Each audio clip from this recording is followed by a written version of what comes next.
السلام علیکم مینوالو، زه امید لرم تاسو به ښه یئ.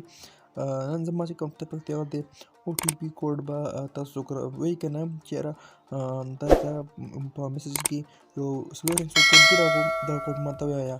دا کوډ بیسیکلي د OTP چې کوم مطلب دی که نه هغه ده ون ټایم پاسورډ. نو اوس چې تاسو کوئ که نه چې یاره ماته OTP کوډ دا دی راغو، ته ماته هغه راواستوه، نو ته به ورته هر کیز هغه ناست یې. فار ایګزامپل که تا د بینک اکاونټ وي، که تا د ایزي پیسې اکاونټ وي، که تا هر شي اکاونټ وي که نه، که هغه بس هر څه کړي وي، هغه هر څه در زدلی وي، بالکل هغه چې کوم دی تا چې کوم اکاونټ پاسورډ هر څه برابر کړي وي، صرف یو شي کې چې کوم ویریفیکیشن دی پاتې وي، هغه دی تا د لکه موبایل چې کوم کوډ دی راخو چې دا کوډ ته ووایي، هغه تا نه چې کوم اکاونټ وي هغه تا نه بالکل والی شي، هغه تا نه بالکل هغه خپل ځای کې لاګین کولی شي.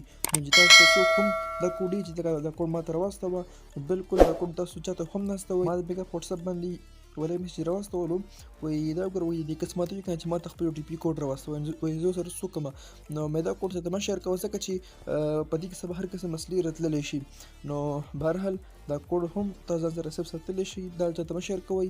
که دا چاته شیر کړو تاسو کوم ډیټا وي هغه خپل ځان سره لاګین کولی شي.